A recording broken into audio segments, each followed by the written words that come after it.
తాకట్లో ఉన్న బంగారాన్ని విడిపించి ఆ రోజున మార్కెట్ ధర కట్టి మిగిలిన డబ్బును మీకు అందిస్తుంది కొమ్మూరి గోల్డ్.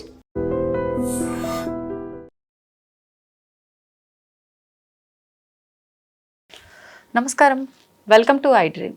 ధర్మ మార్గం విత్ విజిత కార్యక్రమానికి స్వాగతం.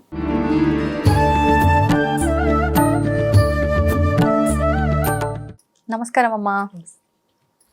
అమ్మా, శివ పంచాక్షరి మంత్రం అంటే ఓం యాడ్ చేసి అందరూ చెప్పొద్దు, ఓం నమ శివాయ అని చెప్పి అందరూ పలకడానికి లేదు. గురూపదేశం ఉంటేనే ఈ మంత్రాన్ని అందరూ కూడా జపం చేయొచ్చు, లేకపోతే మంత్రాన్ని ఉచ్చరించవచ్చు అని చెప్తూ ఉంటారు. కానీ మరి కొంతమంది ఎలా చేసినా ఏముంది, భగవంతుడికి ఏదో ఒకటి చేయడమే కదా ముఖ్యము, అంటే పక్కన పెట్టడం కన్నా అని చెప్పి అంటూ ఉంటారు. ముందుగా పంచాక్షరి మంత్రం యొక్క విశిష్టత తెలుసుకొని అసలు ఎవరు చేయొచ్చు, ఎవరు చేయొద్దు, ఈ నియమాలు ఏంటో మాట్లాడుకుందామమ్మా. పంచాక్షరి అక్కడ 5 అక్షరాలు ఏంటంటే 5 భూతాలు. 5 భూతాలు ఏంటి?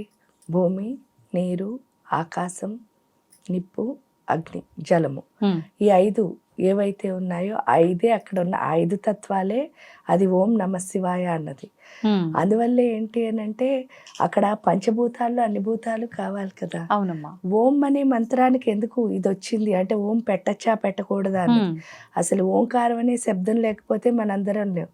నిజంగా కూడా మీరు అనాహత ధ్వని అని వినుంటారు. అంటే చాలా చాలా పూర్తి యోగంలోకి వెళ్ళినప్పుడు, యోగం అంటే ఏంటి అంటే ఏ సాధనలో అయినా సరే చివరి స్థాయికి వెళ్ళినప్పుడు వాళ్ళ గుండెల్లోంచి వాళ్ళకి వినిపించే శబ్దమే అనాహత ధ్వని అంటారు. అదే ఓంకారం. అంటే నా గుండెల్లోంచి నేను వినగలిగిన శబ్దమే ఓంకారం. అంటే అది ఎక్కడుంది అసలు? గుండెలోనే ఉంది కదా. ఇంకా పలకచ్చా పలకద్దా అని అన్నప్పుడు అసలు మన గుండెల్లో ఉన్నది ఇప్పుడు మీరు పలికినా పలకపోయినా ఆల్రెడీ మీ గుండెల్లో ఉంది. మీకు తెలిసినా తెలియకపోయినా మీ గుండెల్లో ఉంది. ఇంకా అంటే మీకు వినిపించినా వినిపించకపోయినా మీ గుండెల్లో ఉంది. అలాంటప్పుడు మీరు పలికినా పలకకపోయినా అంటే అసలు అది పలకచ్చా అన్నదానికి ఇంకా ఏమీ లేదు. ఎందుకంటే పలకచ్చు. ఇక్కడ గురూపదేశం అని చెప్పడానికి కూడా కారణం ఏమీ లేదమ్మా.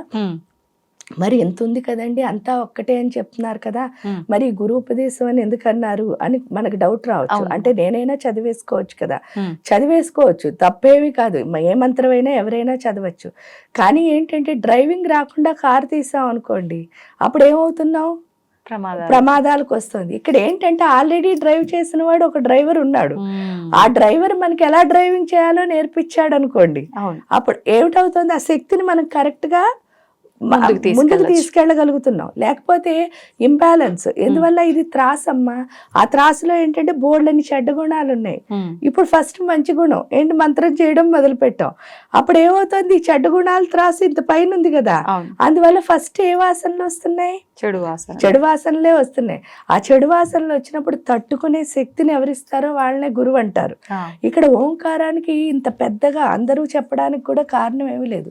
5 పంచదశి మంత్రాలు ఉన్నాయని చెప్తారు. ఆ 5 పంచదశి మంత్రాల్లో చివరిది 5వ పంచదశి మంత్రమే ఓంకారం. ఈ ఓంకారాన్ని ఏంటి అంటే జనరల్గా లాస్ట్ అంటే ఏంటి అంటే బాగా వాళ్ళు సాధన చేసిన వాళ్ళకే ఇవ్వడానికి కారణం ఏమిటి అంటే ఓంకారం ఎక్కువ చేస్తే వైరాగ్యం వస్తుంది అని చెప్తారు.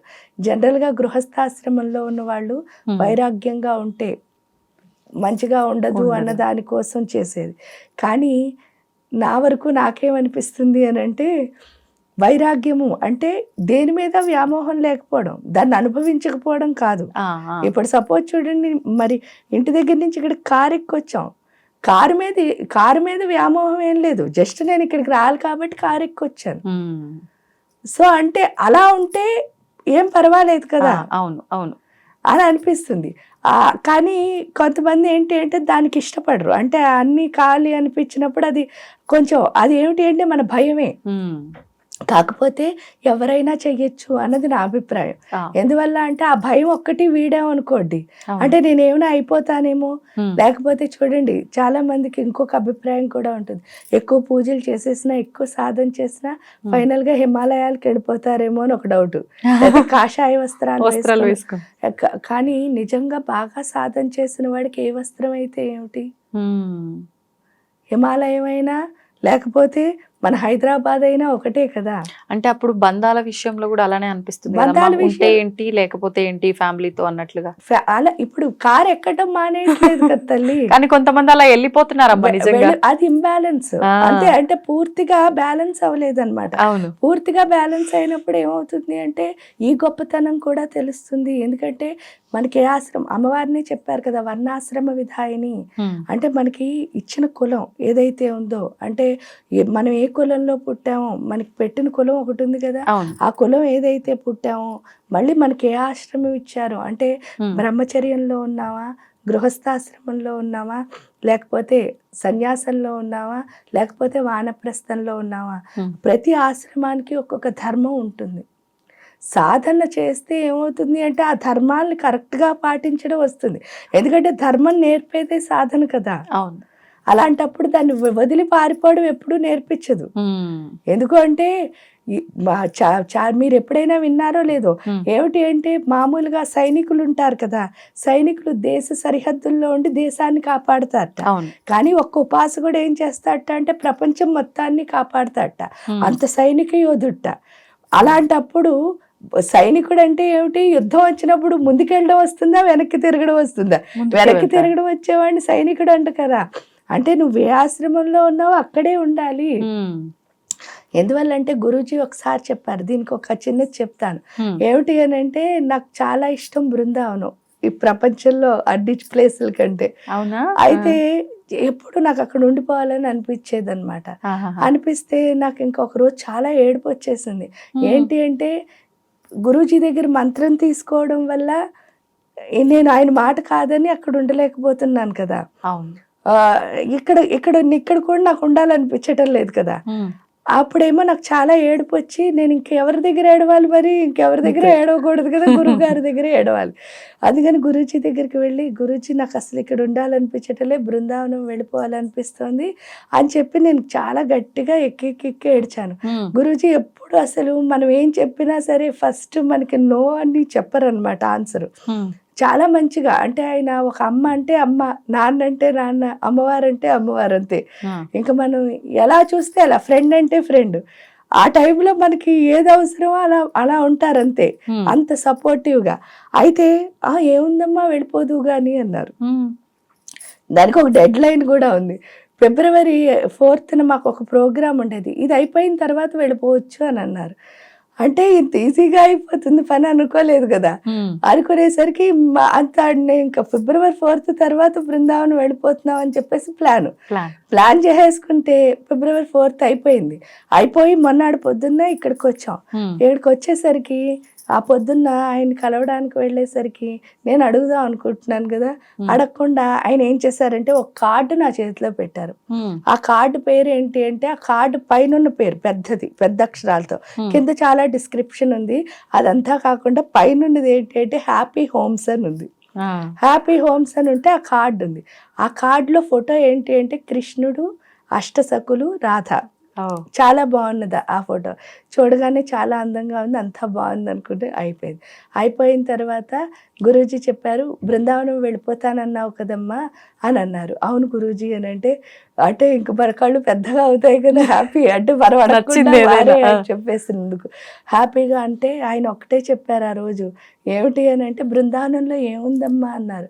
అంటే చాలా ప్రేమ ఉంటుంది గురూజీ, ఎందుకంటే అక్కడ మట్టి తొక్కితే మెత్తగా ప్రేమగా అనిపిస్తుంది గురూజీ. అక్కడ కృష్ణుడు రాధా ప్రేమగా ఉంటారు గురూజీ. అక్కడ ఏది చూసినా ప్రేమ తప్ప ఇంకేం కనిపించదు గురూజీ. అంటే మరి అక్కడికి వెళ్ళి నువ్వేం చేస్తావమ్మా అన్నారు. అంటే ఏం చేయను గురూజీ, వాళ్ళు ప్రేమ. అంటే ఇప్పుడు అక్కడికి వెళ్ళి నువ్వు చేసేది ఏమీ లేదు, అక్కడ అంతా ప్రేమే ఉంది కదా. అక్కడికి వెళ్ళి వాళ్ళ ప్రేమని పొందడం తప్ప నువ్వు చేసేది ఏమీ లేదు కదా. అదే ఇక్కడ ఉంటే ఆ ప్రేమ కావాలనుకునే వాళ్ళకి మనం ప్రేమ ఇవ్వచ్చు కదమ్మా. అంటే ఇక్కడ మన అవసరం ఉందా, అక్కడ మన అవసరం ఉందా. ఆ కార్డు ఏమిటి అంటే కింద ఉన్న డిస్క్రిప్షన్ అదే అనమాట, ప్రతి ఇంటిని ఆనందమయం చేయాలి అని చెప్పేసి. ఆ కార్డులు నువ్వు అందరికీ పంచి నీ పని ఏమిటి అంటే ప్రతి ఇంటిని ఆనందం చేయాలి అని చెప్పేసి ఆ రోజు అంటే నిజంగా కూడా ఆ తర్వాత ఒకటే అనిపించింది ఏమిటి అంటే నిజమే కదా, అక్కడికి వెళ్ళి మనం చేసే పని ఏమీ లేదు అంటే ఇక్కడ ఉంటే. పైగా ఆ తర్వాత ఆయన ఇంకోటి చెప్పారు ఏమిటి అంటే ఇప్పుడు హిమాలయాలకు వెళ్ళిపోతానో బృందావనం వెళ్ళిపోతాను అంటే అక్కడ మనలో ఏ మార్పు వచ్చిందో మనకి తెలియదు. ఇక్కడ ఈ ప్లాట్ఫామ్ మీద ఉన్నప్పుడు ఏంటంటే ఒకళ్ళు తిడతారు, ఒకళ్ళు కొడతారు, ఒకళ్ళు మెచ్చుకుంటారు, ఒకళ్ళు ప్రేమిస్తారు. ఇన్ని రకాల ఎమోషన్స్ మన చుట్టూ ఉన్నప్పుడు మనలో అసలు ఏ ఎమోషన్స్ ఉన్నాయో అంటే నాలో కోపం ఉందా, ద్వేషం ఉందా, ప్రేమ ఉందా, అభిమానం ఉందా, ఏ ఉన్నాయో అర్థమవుతుంది. అక్కడ కామ్గా కూర్చుంటే నీ లోపల ఏమున్నాయో ఏం పోయాయో నీకు తెలియదు కదమ్మా. అంటే సాధనకి నిజమైన ప్లాట్ఫామ్ ఏది అంటే ఈ ప్రదేశమేను, ఎక్కడికో పారిపోవడం కాదు. అది నిజంగా సాధకుడికి అర్థమవుతుంది ఎప్పుడు అంటే సాధన చేయడం మొదలు పెడితే. కాబట్టి అలా అర్థమైన వాళ్ళు ఎవ్వరు ఎక్కడికి ఉన్న దగ్గరే ఉన్న దగ్గరే తను బెటర్ చేసుకుంటూ ముందుకు వెళ్ళడమే సాధన అంటే. అంతే, మనలో ఉన్న లోపాలను తీసుకుంటూ అదే కదా ఇక్కడ అర్థమవుతుంది. కాబట్టి ఏ ఆశ్రమం తీసుకున్నా కూడా ఫైనల్ గా ఆ ఆశ్రమంలో మనం ఉంటాం. అందువల్ల ఓం నమ శివాయ చెప్తే వైరాగ్యం వస్తుంది అని అంటే దేనిపైన అంటే అది మనం అనుభవించాలి, కానీ అది లేకపోతే నేను లేను అనుకోకూడదు.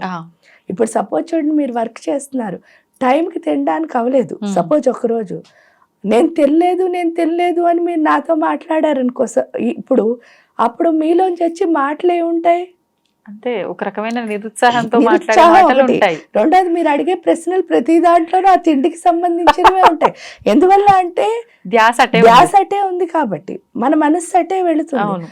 అంటే మన మనస్సుని దేనిపైన లగ్నం చేస్తున్నావు అనేది కూడా మనకి ఇక్కడ అర్థం అవుతుంది. వైరాగ్యం అంటే ఏం లేదు, అంటే దానికి డిటాచ్ అవ్వాలి, దీనికి అటాచ్ అవ్వాలి. మళ్ళీ మనం అలా తిండి మానేయమని కాదు, అదే మన పని అయ్యాక తినొచ్చు. పరిస్థితులు ఎలా ఉన్నా మనం అనుకూలంగానే ఉండాలి. ఆ ప్రతికూల పరిస్థితుల్లో కూడా మనకు అనుకూలంగా మార్చుకోవడమే సాధన అంటే. అది అర్థమవుతుంది ఓంకారం వల్ల. కాబట్టి ఓంకారం ఎవరైనా చదవచ్చు. గురువు అన్నదానికి ఏమిటి అంటే మనకి వాళ్ళ శక్తి ద్వారా మనం ఎప్పుడైతే వెళ్తామో ఒక వే కరెక్ట్గా వెళ్ళడం అవుతుంది. లేకపోతే మనం నేర్చుకుని వెళ్ళడం అంటే మనం కొంచెం వెళ్తే డెస్టినీ చేరొచ్చు, లేకపోతే మధ్యలో ఆగచ్చు, లేకపోతే ఇంకేమైనా అవ్వచ్చు. అంటే అసలు వెళ్తున్న మార్గం కరెక్ట్ కాదో ఫస్ట్ క్లారిటీ కూడా ఉండదు.